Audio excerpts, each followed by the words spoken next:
Hello, all my YouTube watchers, subscribers, friends, whoever's out there. I thought today we were just gonna have like a nice little chat. I've got my tea. I know after my last video, I don't think that many people even were willing to click on it. 3 hours. That's quite the commitment, and especially since it didn't upload as I wanted. Yeah. So ever since I was on that trip, a lot of things for me kind of fell into place, along with when I came back to Germany, kind of really having to look at my health, really talking with my friends a lot about where I am in life, what am I doing in life, who the person is that I want to be, and just doing a lot of like thinking in terms of how I've navigated life. I think that's probably a very normal thing to do when you're in your midlife crisis part of your life.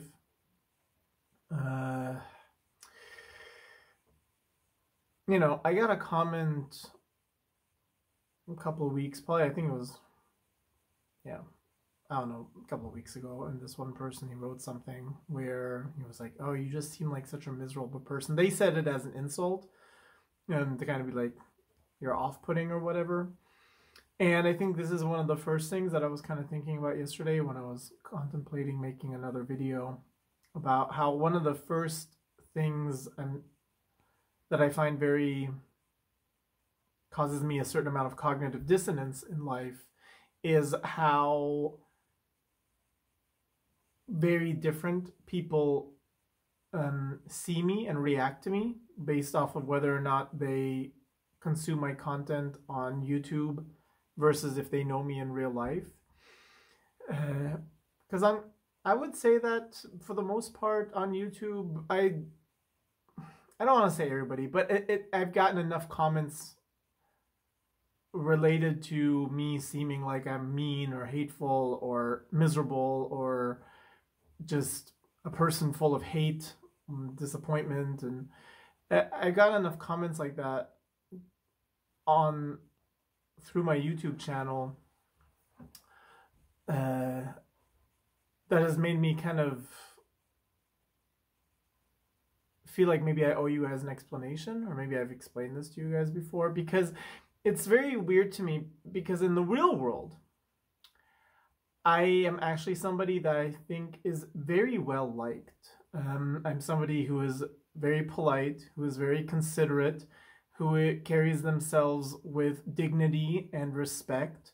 And I think I'm somebody who commands respect and dignity from other people that I'm around, by acting with integrity and being genuine and being empathetic and helpful where I can, and having a listening ear to the people that are in my life, and trying not only to elevate other people around me to the best that they can be, but also really spending a lot of time thinking how I can elevate myself to being the best version I can of myself. So then taking that in comparison to how people view me a lot of times on YouTube, where I think people have a really hard time processing my directness and how blunt I am with my opinions. I think bluntness and directness, especially in a society where now people have become so incredibly sensitive, have become things that are just automatically seen as mean-spirited. If you don't just completely buy into everybody saying their feelings and how they feel, and you have to validate feelings and such, it's just automatically this thing that people are going to accuse you of being mean-spirited or hurtful or malicious. And trying to take these two aspects of how people see me and, you know, having to accept the fact that probably my true persona is some kind of amalgam of these two aspects. you know, my YouTube channel, I think one of the many reasons it never took off, besides the fact that I'm unwilling to edit and put a lot of effort into it, which, fair enough, I can understand people not enjoying that. I think another thing is I think a lot of people are always very confused what the point of my videos are. And I have to say my YouTube channel has never been about wanting to please other people. That's not even who I am as a person at all. I'm not trying to do whatever it takes to get subscribers, for me, my channel is a lot, maybe like a video anthology, a diary, something where I could very much imagine when I'm older, I might go and look through and watch my own videos again and see my own growth. And I think my growth is actually very apparent for those of you that potentially might have seen some of my older videos. You know, I mean, in so many ways, from having some topics I was very, very liberal on. I have videos where I talk about defending trans people, to now kind of saying like, okay, now that I've thought about this more, I don't believe in this issue anymore whatsoever. And being like a very socially liberal person to now being probably a more socially conservative person, the topics I talked about, the things I found interesting, just maturing in my character and my motivations through life. And also, for those of you guys who have been around, going through who knows how many different hairstyles and fashion trends I've been through, and my weight fluctuating from probably around the time when I started my channel being actually pretty much, actually not pretty much, actually being underweight, to then being maybe a little more muscular, then gaining a little bit, to going back to being too thin, to now probably being the heaviest ever. Actually, last year was probably the heaviest I've ever was. And trying to navigate life, I think my channel has always just kind of been this place where I've gone, where I thought, okay, here's where I can throw all the garbage that's in my head and put it out there and see what comes back, and in a way use it as free therapy. Be like, here you guys, here are some things that are going through my head, what do you guys think, you know, throw it back at me. And especially on like social and political topics that I find intriguing, or somehow I'm trying to figure out how I feel about them myself. I really like discussing those things with you, whoever's watching, and, you know, getting your feedback. If you guys go like, well, have you thought about this, or you know that, or here's a resource that you should maybe look into, and, you know, overall just gaining more knowledge in that way. So how does this relate to the trip I just took? So I've probably already mentioned this. Sorry, my memory is not the best. One of the things I definitely know when I get old is I already have such a bad memory. Like, who knows if I'm going to remember even half of this stuff by the time if my medical condition allows me to reach old age.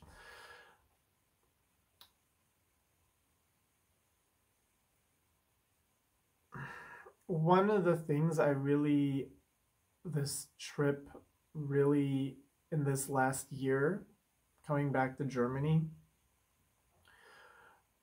I spent the last year of my life not living. If that's how, I mean, that sounds really dramatic. But like, what I'm trying to say is I was pretty much very unhappy this entire last year. I was unhappy with the way I looked. I was unhappy with my weight. I was unhappy with the situation I was in. I came back to Germany with the intent of, again, wanting to make sure that I am the person that the person that I want to be. And among those things is, it's very, very important to me that I can be the absolute best son to my mother that I can be.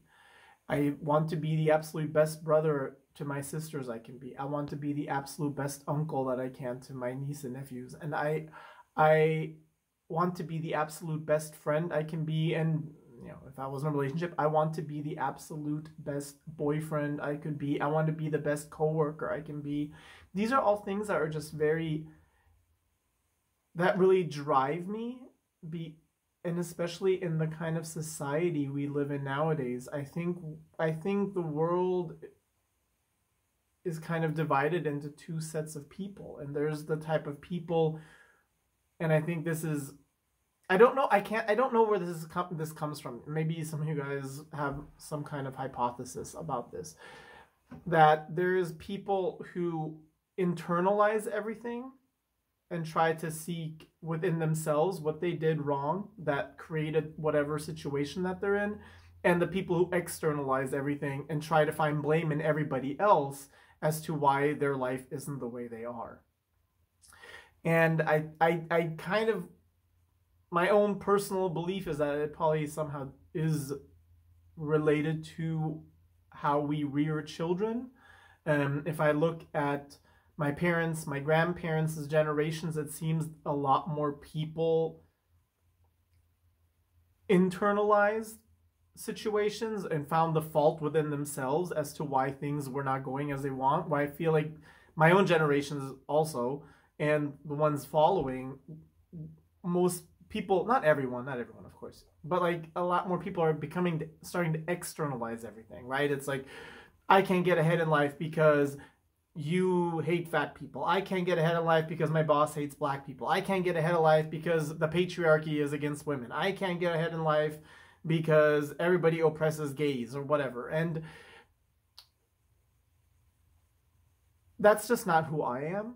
That's not the kind of person I've ever been and how I go through life. I'm definitely somebody who internalizes everything. If I'm put in a situation, you know, there's how many videos do you guys see nowadays on Facebook or Instagram or TikTok or whatever, where you see somebody going into Starbucks and the barista says something, and, you know, it becomes this huge scandal, and it's trending because they're like, this person didn't use my pronouns because obviously they hate trans people, or this person didn't give me the right amount of coffee to milk mix because they're homophobic, or because they hate black people, or whatever. And I'm the kind of person who always goes in these situations, and if the barista is rude to me or they don't get my order right, I'm always the kind of person who then goes, oh, did I approach them in a bad way?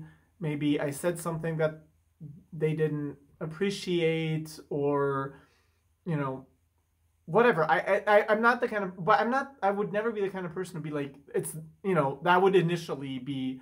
Or maybe I would just I'd be like, oh, maybe they're having a bad day. They just broke up with their ex, or, you know, something. But my personality has always been the type to where if I'm in a situation that I'm not happy with, I'm most likely going to first try to see what my fault in the situation is. It's kind of like, you know, if I'm arguing with a friend, the first thing I do is kind of go, oh, well, what was my mistake in this situation? If I'm having issues with somebody in my family, I'm kind of going, oh, maybe did I forget something that they told me? You know, maybe I wasn't helping them enough. Maybe I need to call them and apologize and say, hey, and I kind of feel like this is part of why I think in my videos I'm coming across so harsh, because I think this is just the core of my belief. I think as a society, we would function better in communal settings if we still had more people who felt that way.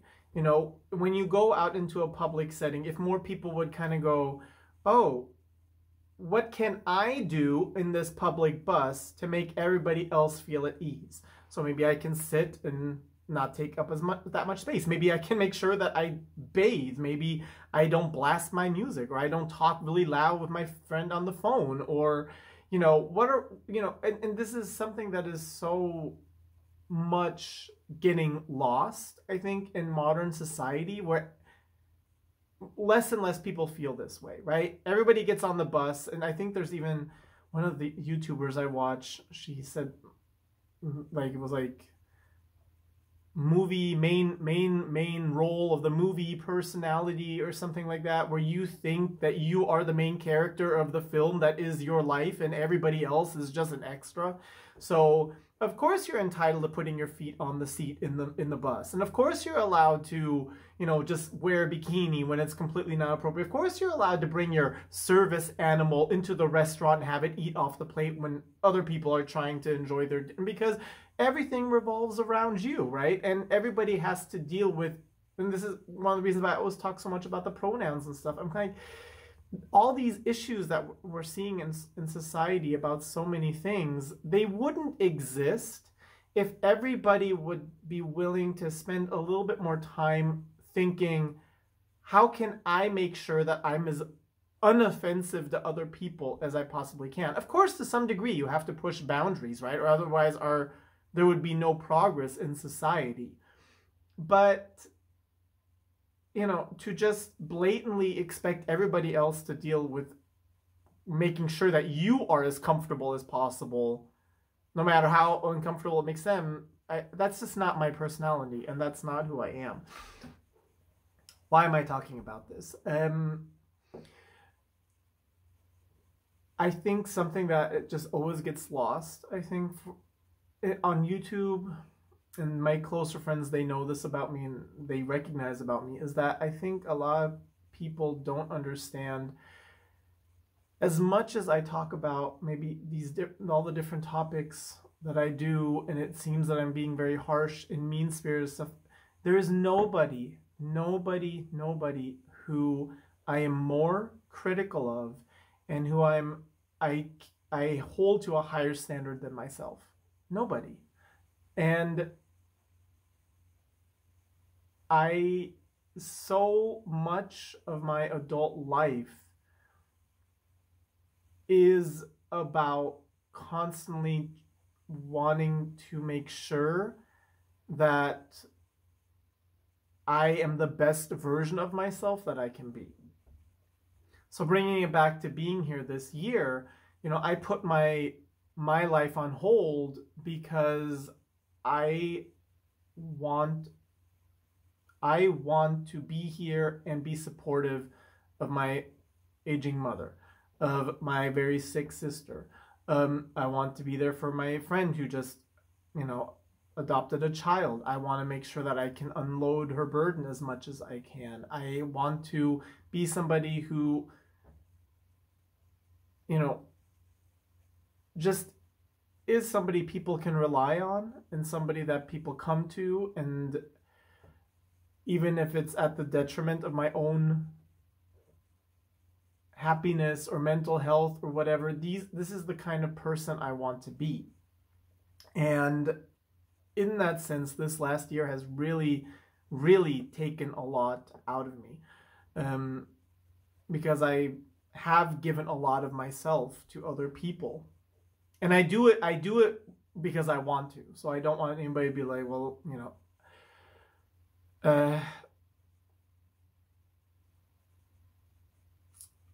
the downside with all of this is that, like I said, I don't really think I've been living this last year. I've spent so much of this last year of my life doing things not solely, with the dual purpose of, because it's the kind of person I want to be, but also solely because I've never been the kind of person who's scared of death, especially since they told me I was going to die young. I made my peace with death very, very early on in life, which is one of the reasons why I live the life I do, because I'm like, I was told I don't have the option of, you know, retire with 60 and then do the things you want to do. It's like, no, do it now or you're not going to get to do it. And so I've never been really scared of death, but I've always been the kind of person who's scared of one day being on my deathbed and going, shit, I had this opportunity and I didn't take it. And part of that is I want to wanting to spend as much time as I can with my mom before it's too late, and spending time with my nieces and nephews before they grow too old and, you know, they're going to live their own life, and, you know, just building memories with my friends and my family and people who are important to me, because those are things I can't get back. And also this traveling life, right? And I keep not saying what I'm trying to say. Like, I've spent so much of this year not living in the now and in the moment, but constantly doing things where I'm saying, like, I have to do this now because in 10 years I don't want to regret that I didn't do it now. And in terms of my family and my friends, that's its own kind of thing where I'm kind of like, yeah, especially with my mother, she is getting older, and my sisters are actually also not very healthy. I mean, my parents gave birth to 3 mutants, if you ask me. And this is one thing, but especially when it comes to this traveling life, the trips I've done this year, and actually probably going on ever since probably around the time when I left Saudi, my traveling life has become less and less fulfilling to me. It was this dream I had. It was this thing that I was like, you know, I have my little travel list here. It was in my other video. I think if you guys watched it, you know, when they gave me the diagnosis and they told me that I'm probably not going to live very long, I told myself, okay, the thing that I've always dreamed about doing is traveling, and I kind of didn't really know how should I go about it. What should I do? What's the best way to do it? And then I found out about the World Wonders, and I kind of was like, well, I should do the World Wonders then, because clearly some expert who's already traveled a lot said these are the best things, these are the things you must absolutely see before you die. So I was like, okay, if that's the things I need to see before I die, then I'm going to go ahead and do that. And that it was a dream, and it was very fulfilling, and I am so blessed to have it and have done as much as I have. But like I said, the fulfillment of it has diminished so rapidly. And this last trip to Timbuktu was so mentally and physically draining, and especially with the kidney stone, I was in so much pain and being so anxious if it was going to happen, and being so in my head about, like, I only have 2 left. I only have 2 left. I have to. It's on my list. It's this list. It's something I told myself I have to do. And the amount of mental and physical anguish I put myself through for something so arbitrary, and something that I was in the moment not enjoying whatsoever. It was so just, in 10 years when I can't do this anymore, and my medical condition has gotten to the point where I just really can't do things, and I just have to sit at home all the time, I'm going to look back and be like, well, you only had 2 left, why didn't you do it? And I still feel like in 10 years I probably would feel that way if I didn't do it. But it really messed with my mind how I'm doing things that don't feel right anymore purely for a potential future outcome I'm worried about. And that really, really put me in a place where I'm really kind of questioning who I am, who I want to be, what actually really matters to me, what really is the life that I still want to kind of live out. More than anything, I really want to feel like I'm in the moment again and enjoy the moment. And I really want to kind of get back to a place where I feel comfortable with my body.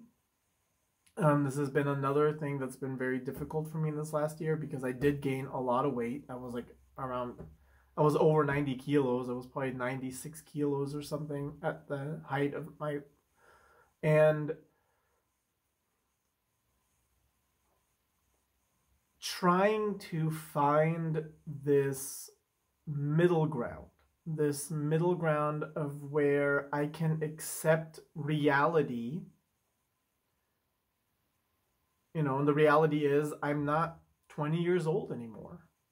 I'm never going to look like I did when I was 20. I'm never going to be a twink again. I'm never going to be free of wrinkles again, even though, you know, I told you guys my phone has an automatic filter and makes me look way better than I do in real life. I'm never going to be, you know, without any kind of sag or anything. It's just not realistic. And knowing that, but also finding like a median ground between, okay, I have to accept the fact that I'm getting older.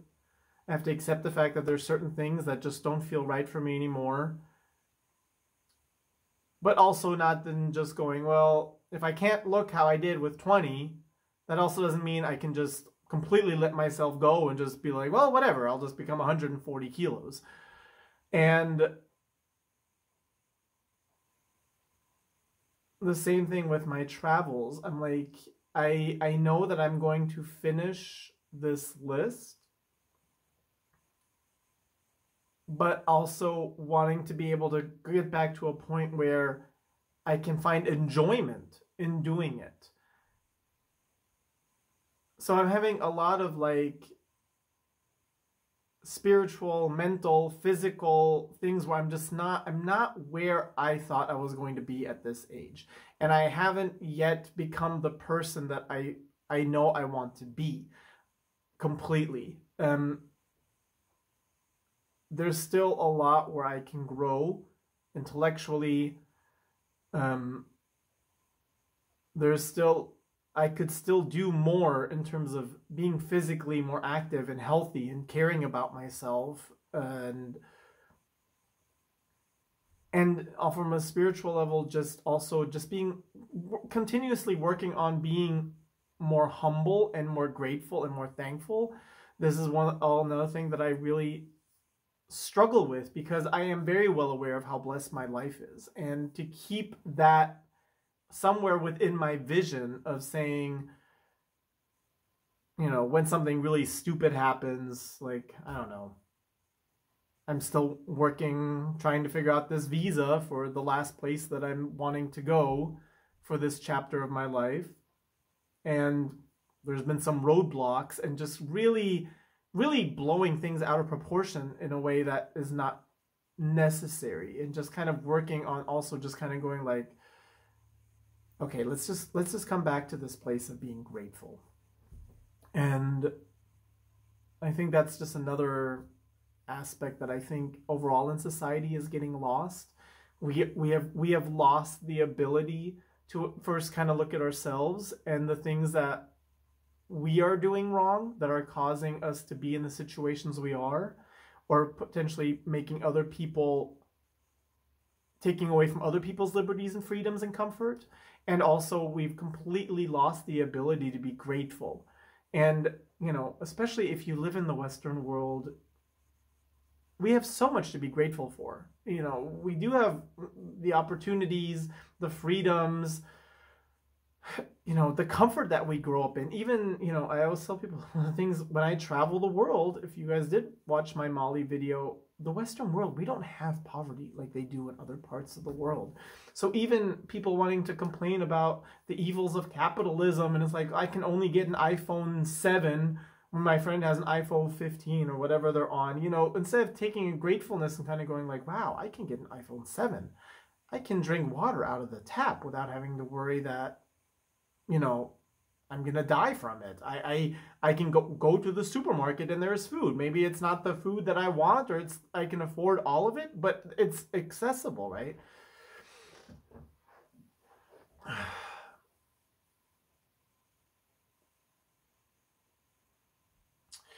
Yeah, I want to be a good man.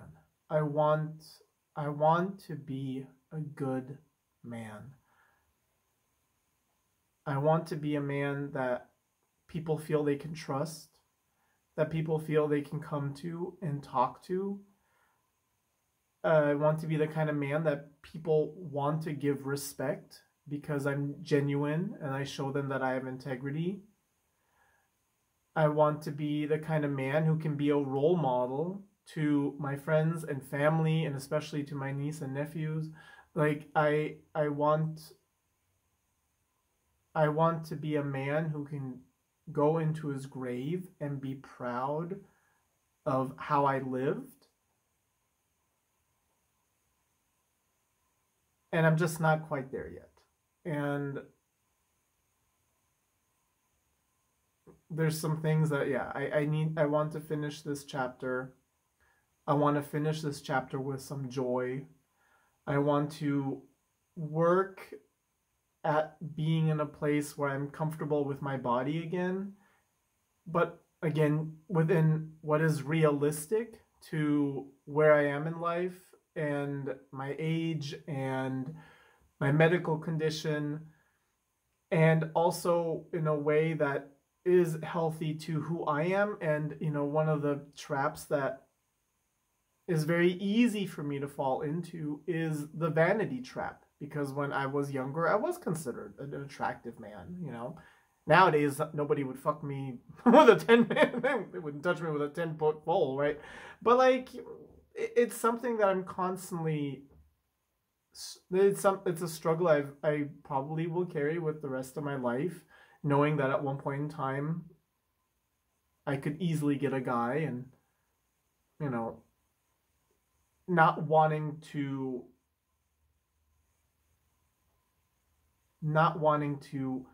be comfortable in my body based off of other people's expectations of how I should look, right? So these are all struggles that I'm kind of going through now to try to reach the goal of who I want to be.